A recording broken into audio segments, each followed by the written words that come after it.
सम्राट चौधरी, वो बोले हैं बल लालू जी को कुछ आता है, परिवार के सिवा कुछ जनाता है, उनको दिखता है, उनको सब कुछ परिवार में दिखता है। तो मीसा भारती का अभी जवाब आया, मीसा भारती सांसद हैं, आपके साथ हैं सदन में, वो बोले हैं कि लालू जी से बल एक्के को गलती हुई है कि सम्राट चौधरी की उम्र जब नहीं हुई थी उस समय मंत्री बना दिए थे। हाँ। पगड़ी बांधे, जब तक हटाएंगे नहीं। नीतीश जी को हम किनको बोले थे, हमने सीएम पद से, वो बिहार की जनता देख रही है। जब तक हटाएंगे नहीं तब तक खोलेंगे नहीं, कुछ भी हो जाए अब दोबारा उनको किसी भी कीमत पर लेंगे नहीं। पगड़ी वाले भैया को भारतीय जनता पार्टी हेलीकॉप्टर न दे करके उनके कहने पर एक आध गो कोयरी समाज के टिकट अगर दे देते तो वो ज्यादा काम करता। 15 में ही हम लोग के साथ प्रशांत किशोर जी आए थे। वो बहुत बड़े बिजनेसमैन हैं, बिजनेसमैन में उनको महारत हासिल है। इमामगंज में अभी है और यहाँ उपचुनाव है। पहले यहाँ से जो विधायक थे मांझी जी, अब सांसद बन गए हैं गया से, इसलिए उपचुनाव हो रहा है यहाँ। बाकी 3 और विधानसभा क्षेत्रों में उपचुनाव हो रहा है। यहाँ पर रोशन मांझी जी हैं जो उम्मीदवार बनाए गए हैं राष्ट्रीय जनता दल से। अभय कुशवाहा जी हैं, औरंगाबाद से सांसद हैं और चुनाव प्रचार कर रहे हैं। आरजेडी में आए हैं, आरजेडी से ही सांसद बने हैं। पहले जनता दल यूनाइटेड में थे, उसके बाद आरजेडी से आके औरंगाबाद फतेह किए। तो यहाँ क्या होगा, क्योंकि यहाँ दीपा मांझी जी की बहू चुनाव लड़ रही हैं, मांझी जी की पार्टी हमसे, और प्रशांत किशोर की पार्टी से 12वीं पास डॉक्टर शिशु रोग विशेषज्ञ हैं जितेंद्र पासवान चुनाव लड़ रहे हैं। और हर जगह बोलते हैं कैंपेन में कि शिशु रोग विशेषज्ञ हैं डॉक्टर जितेंद्र पासवान। हलफनामा जब हम उनका देखे चुनावी तो उसमें था 12वीं पास, तो हमको समझ में नहीं आया कि 12वीं पास डॉक्टर कैसे होंगे। और शिशु रोग विशेषज्ञ, बच्चों के लिए खतरा कौन उठा सकता है कि 12वीं पास के यहाँ इलाज कराए। खैर अभी बात करेंगे कुशवाहा जी से, क्योंकि यहाँ कुशवाहा वोट बहुत फैक्टर करता है। दांगी कुशवाहा, जिधर दांगी कुशवाहा जाएगा उधर पलड़ा भारी हो जाएगा। तो सर आप सांसद बने और एक किला ध्वस्त किए जो कहा जाता था कि किला है, तो इस बार मांझी जी लगातार 2 बार यहाँ चुनाव जीते, तो इस बार क्या होगा, यहाँ आरजेडी की जीत होगी? देखिए, सबसे पहले तो हम वेद प्रकाश जी, आपका इस औरंगाबाद लोकसभा में और इमामगंज विधानसभा के उपचुनाव में हम आपका स्वागत करते हैं, आपकी पूरी टीम का स्वागत करते हैं। और आपके माध्यम से 4 महीना पहले जो चुनाव हुई लोकसभा की, जो औरंगाबाद लोकसभा में ऐतिहासिक जो जीत दर्ज किया, उसके लिए इमामगंज विधानसभा की तमाम मतदाता मालिक का मैं अभिनंदन करता हूं, स्वागत करता हूं।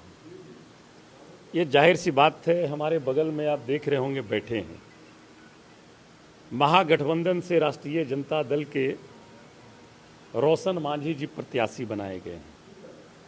रोशन मांझी जी के लिए इस बार इमामगंज विधानसभा में एक नारा प्रचलित हो रही है, और वो नारा है कि इमामगंज विधानसभा का नेता होगा इस बार इमामगंज विधानसभा का बेटा। 2010 में भी ये चुनाव लड़े थे और बहुत ही कम मार्जिन से, बहुत कम मार्जिन से। उस समय तो बहुत शोर भी हुआ था। खैर उन बातों का मैं जिक्र नहीं करना चाहता हूं, लेकिन आपने जिस हिसाब से कहा कि यहाँ फैक्टर कर रहे हैं कोयरी समाज, तो भाई कोयरी समाज तो महागठबंधन के प्रति लोकसभा में इस इमामगंज विधानसभा क्षेत्र से ही नहीं बल्कि सूबे बिहार के समाज ने दिखाने का काम किया कि महागठबंधन ने जो सम्मान इस समाज को देने का काम किया और साथ साथ लोकसभा का टिकट देकर कोयरी समाज को लड़ाने का काम किया, इसके लिए कोयरी समाज महागठबंधन की ऋणी है। और बखूबी जिस तरह से विश्वास महागठबंधन ने किया था समाज पर, उस विश्वास पर हमारा समाज लोकसभा में भी खरा उतरा और इस उपचुनाव में भी मैं दावे के साथ कह सकता हूं कि 1000% महागठबंधन के पक्ष में उनके विश्वास पर खरा उतरने का काम समाज हमारा करेगा। यहाँ से 9 सालों तक के मांझी जी इस क्षेत्र का नेतृत्व किए। आप भी घूम रहे होंगे क्षेत्र, और इन 9 साल में उनके परिवार के कोई न कोई बिहार सरकार में मंत्री भी रहे। लेकिन जिस तरह से इस विधानसभा को छलने का काम जो किए हैं, मैं समझता हूं कि इस बार इमामगंज विधानसभा की जनता उन्हें माफ नहीं करेगी। एक चकरबंदा पंचायत है, हम जा रहे थे चुनाव जीतने के बाद उस पंचायत के मतदाता बंधु का अभिनंदन करने के लिए। तो रास्ते में हमें बताया गया कि ये बांध बना है, डैम बनी है। लागत उसकी जब हम सुने तो उसकी लागत है 16 करोड़। इसका आप भी आकलन कर सकते हैं।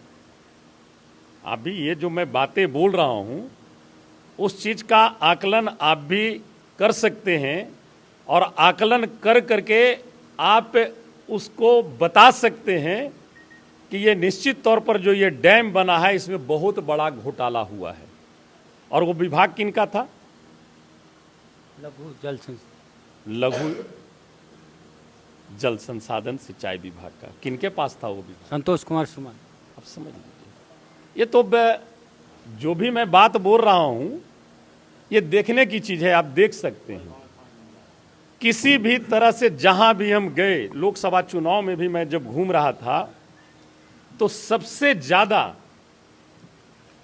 जो जनहित के लिए सबसे निचले पंक्ति में बैठे हुए हमारे दलित महादलित परिवार हैं, उसी परिवार से वो आते हैं। सबसे ज्यादा त्राहिमाम पीने के पानी के लिए दलित महादलित परिवार हैं, त्राहिमाम है। तो आप किस तरह से 9 साल आप सत्ता चलाए, किस तरह की आप राजनीति, किस तरह का आप काम करने का कर रहे हैं काम। हमने तो कहा कि माननीय मांझी जी अभी केंद्र में मंत्री हैं, और मैं ये बात नहीं बोल रहा हूं, आप ही लोग के माध्यम से उन्होंने आरक्षण का विरोध किया था और कहा कि संपन्न परिवार को आरक्षण का लाभ नहीं लेना चाहिए, आरक्षण खत्म होना चाहिए, सब बयान मांगे। और आरक्षण खत्म होना चाहिए। दोनों बातों उन्होंने कही। लेकिन मैं आपके चैनल के माध्यम से मैं दावे के साथ कह सकता हूं, जिस महादलित परिवार से, मांझी समाज से जो आते हैं, इस गया जिला में ही नहीं बल्कि सूबे बिहार में उनसे आर्थिक रूप से या हरेक रूप से संपन्न मैं समझता हूं कि उनसे ज्यादा कोई उनके परिवार में नहीं होगा। बिहार में 2 दलित परिवार सबसे ज्यादा संपन्न है, एगो चिराग पासवान, एगो मांझी जी। उतना संपन्न दलित बिहार में नहीं लगता है हमको कोई होगा। तो हो सकता है कि चिराग पासवान से ज्यादा संपन्न इस धरती पर नहीं होगा। 4 को सांसद हुए वहां तो से। आप समझ सकते हैं कि किस तरह से वो लोगों को दिग्भ्रमित करने का काम करते हैं। नाम लेते हैं समाज का, और अपने समाज के नाम पर वो जीत के जाते हैं, तो समाज की शुद्धि लेने तक के नहीं आते हैं। रोशन मांझी जी जिला परिषद के उपाध्यक्ष रहे, ये जमीन से जुड़े हुए रहे, और जब भी रहे तो जमीन पर काम करते रहे। ये तो इमामगंज विधानसभा के लोगों को और इनके समाज के लोगों को विश्वास है कि रोशन मांझी जी हमारे बीच के हैं। हम अगर इन्हें विधानसभा में भेजते हैं तो निश्चित तौर पर हमारे हक और अधिकार के लिए ये लड़ाई लड़ेंगे और उस अधिकार को हम तक पहुंचाने का काम करेंगे। आपके जाति बिरादरी के हैं, बीजेपी के नेता बड़े हैं और डिप्टी सीएम हैं बिहार के, सम्राट चौधरी। वो बोले हैं बल लालू जी को कुछ आता है, परिवार के सिवा कुछ जनाता है, उनको दिखता है, उनको सब कुछ परिवार में दिखता है। तो मीसा भारती का अभी जवाब आया, मीसा भारती सांसद हैं, आपके साथ हैं सदन में। वो बोले हैं कि लालू जी से बल एक को गलती हुई है कि सम्राट चौधरी की उम्र जब नहीं हुई थी उस समय मंत्री बना दिए थे। हाँ। तो सम्राट चौधरी लगातार लालू जी पर हमला कर रहे हैं, आप क्या कहेंगे? देखिए, बोलने वाले बोलते रहते हैं, और बड़े बुजुर्ग को कहावत नहीं कह गए हैं, हम उस कहावत को दोहराएंगे नहीं। देखिए, बोलिए तो उस पर अमल कीजिए। आप क्या कहते थे?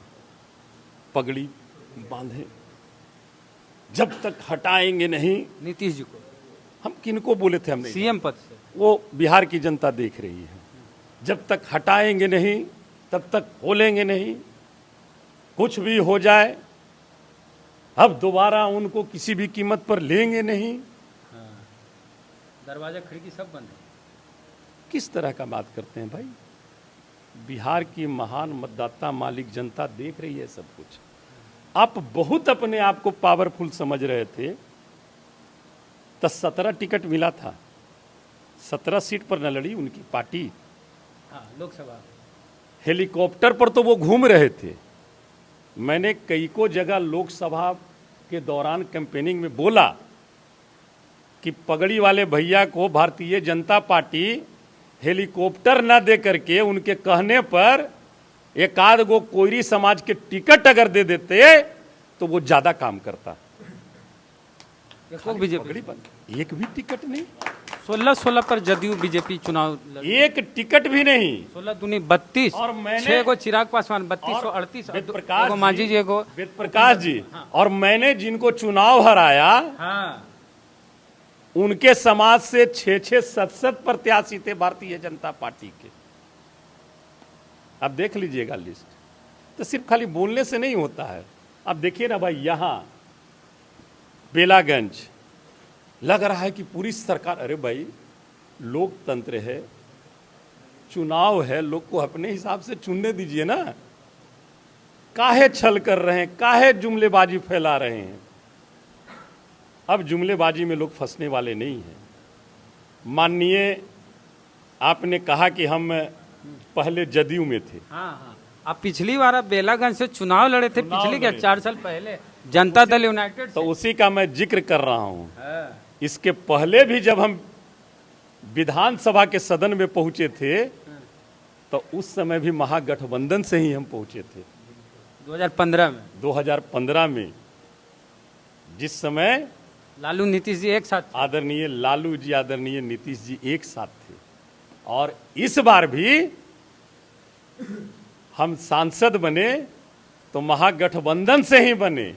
भले ही महागठबंधन को माननीय नीतीश जी ने छोड़ दिया, और अगर महागठबंधन माननीय नीतीश जी नहीं छोड़ते तो हमें तो लगता है कि देश में भी परिवर्तन निश्चित तौर पर रहती। प्रधानमंत्री हो। लेकिन क्या कहा जाए, 400 पार लोग बोल रहे थे। हमने सदन में कहा कि 400 पार का नारा देश के प्रधानमंत्री जी ने दिया और उस नारे को देश की जनता ने झूठलाने का काम किया, 240 पर ला दिया।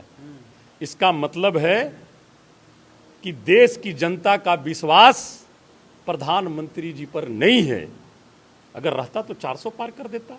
अयोध्या में नैतिकता के आधार पर इस बार उनको प्रधानमंत्री पद का शपथ नहीं लेना चाहिए था। मोदी जी नहीं लेना चाहिए था। एक सांसद बोल रहे हैं। मैं तो कह रहा हूं, नैतिकता के आधार पर उन्हें प्रधानमंत्री पद का शपथ नहीं लेना चाहिए था। आपको याद होगा कि जब 2014 में भाजपा जेडीयू सब अलग अलग लड़ी थी, अब माननीय नीतीश जी के 2 सीट आया था, याद है? नैतिकता के आधार पर मांझी जी को, नैतिकता के आधार पर माननीय नीतीश जी ने त्याग पत्र दिया था और माननीय जीतन राम मांझी जी का उदय हुआ था, याद होगा।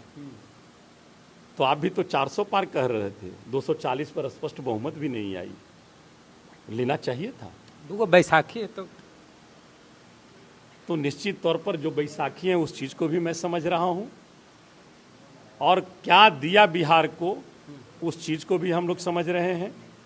2004 से लेकर के 14 तक यूपीए गठबंधन की सरकार थी। बिहार में 2005 में नीतीश बाबू की सरकार आई।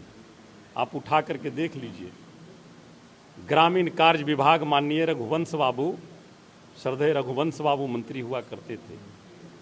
PMGSY योजना अंतर्गत बिहार में रोड का जाल बिछाने के लिए केंद्र से पैसा का बौछार कर दिए, और यहां रोड बना, नाम किनकर हुआ? नीतीश कुमार। ये सब समझने की बात है। अब प्रशांत किशोर पे बात करेंगे सर। प्रशांत किशोर के बारे में क्या कहेंगे? उनकी पार्टी के कैंडिडेट यहाँ उतार दिए हैं, डॉक्टर साहब हैं। देखिए, हमारा उन पर कोई टीका टिप्पणी नहीं है। हम ये जानते हैं 15 में ही हम लोग के साथ प्रशांत किशोर जी आए थे, और इस बात को मैं जरूर जानता हूँ बड़ी नज़दीक से कि वो बहुत बड़े बिजनेसमैन हैं। बिजनेसमैन में उनको महारत हासिल है, निश्चित तौर पर मैं कहूँगा, निश्चित तौर पर मैं कहता हूँ उनको बिजनेस में महारत हासिल है। और जब हम प्रदेश अध्यक्ष थे तो हमारे युवा के वो प्रभारी भी बनाए गए थे। तो संगठन हम चलाए हैं, संगठन कैसे चलता है उस चीज़ का ज्ञान हम लोग को भी है। कितने चुनौती है प्रशांत किशोर से? कहा जा रहा है कि प्रशांत किशोर अगर किसी को नुकसान पहुंचाएंगे तो राष्ट्रीय जनता दल है और जनता दल यूनाइटेड है। देखिए, नुकसान न तो प्रशांत किशोर जी पहुंचाएंगे किसी को, ये सारा नुकसान और नफ़ा देने का जो काम है ये मतदाता मालिक करते हैं। मतदाता मालिक देख रहे हैं किनको हमको नुकसान करना है, किनको हमको फ़ायदा पहुंचाना है। ये इमामगंज विधानसभा की महान मतदाता मालिक बखूबी समझ रही है और देख रही है। और निश्चित तौर पर 13 तारीख को जिनको नुकसान देना है, इमामगंज विधानसभा की महान मतदाता उनको नुकसान देगी, और जिनको फ़ायदा देना है उनको फ़ायदा पहुंचाएगी। ये मेरा विश्वास है। नहीं, वो कहते थे तेजस्वी यादव को नौवीं फेल बोलते हैं ना। 4 को विधानसभा में उपचुनाव है, चारों विधानसभा में कहीं भी क्षेत्र में कोई ऐसा उम्मीदवार नहीं दिया जो ग्रेजुएट हो। सब कहीं 10वीं पास, कहीं 12वीं पास। तब ये सवाल तो आपको उनसे करना चाहिए। नहीं, भेटाए नहीं, हम तो बड़ी खोज रहे हैं। कोई कमेंट नहीं है, ये सवाल आपको उनसे करना चाहिए। वो जो बोलते, मैंने तो यही कहा, बहुत सारे लोग बोलते हैं लेकिन बोली में अंतर रहता है। देखिए, महागठबंधन की 15 में सरकार बनी, ये सब जो डबल इंजन बोलते हैं, तो डबल इंजन रहा कब? 2014 में सरकार बनी भारतीय जनता पार्टी की। 2014 में सरकार बनी ना भारतीय जनता पार्टी की। 2014 तक यूपीए गठबंधन की सरकार थी, यहाँ एनडीए की सरकार थी, तो किस बात का डबल इंजन? 2015 में जब बिहार में सरकार बनी तो महागठबंधन की सरकार रही, देश में यूपीए की सरकार रही, तो किस बात का डबल इंजन? महागठबंधन की 15 में सरकार बनी, हर घर नल जल की योजना महागठबंधन से स्टार्ट हुआ। ये तक प्रशांत किशोर क्रेडिट लेके हमारा कोई प्लान क्रेडिट नहीं, ये सब हम लोग का दिमाग था, कार्यकर्ता का दिमाग था। वो तो करें हम नहीं, सात निश्चय प्रशांत किशोर के ऊपर। प्रशांत किशोर जी के पूरी टीम को जानकारी हमने भी गया से दिया था कि क्या कमियां है, क्या चीज किया जा सकता है। इस चीज को तो बताने का काम हम लोग किए, उसको क्रेडिट ये जाता है, चाहे वो हर घर नल का जल हो, या ग्रामीण टोला संपर्क योजना हो, या हर पंचायती राज व्यवस्था से गली नली पक्कीकरण की व्यवस्था हो, या कौशल विकास मिशन के तहत काम करना हो। ये सारी चीज की जानकारी अगर रियल रूप में कोई दिया तो बिहार के कार्यकर्ता ने दिया, जो जमीन पे जुड़ा हुआ था, लोगों से जुड़ा हुआ था। अंत में सर, दांगी कुशवाहा जो यहाँ के वैसे वोटर हैं जो जिधर जाएंगे उधर जीत की संभावना बढ़ जाती है, उनको क्या कहिएगा? सारे लोग इमामगंज विधानसभा क्षेत्र के, चाहे हमारे कोरी समाज के लोग हों, पिछड़ा, अति पिछड़ा, दलित, महादलित, अल्पसंख्यक समाज के लोग हों, तमाम जो वैसे वंचित समाज हैं और बुद्धिजीवी समाज हैं, व्यवसायी वर्ग हैं, किसान हैं, छात्र हैं, नौजवान हैं, बेरोजगार हैं, ये सभी लोगों ने इस बार ठान लिया है कि इस बार इमामगंज विधानसभा में निश्चित तौर पर ऐतिहासिक परिवर्तन देखने को मिलेगा। तो सांसद महोदय से बातचीत किए अभय कुशवाहा जी हैं, औरंगाबाद से आरजेडी से सांसद। इनसे बातचीत को लेकर आपकी क्या राय है? प्रतिक्रिया दीजिए कमेंट बॉक्स में। जय भीम, जय भारत।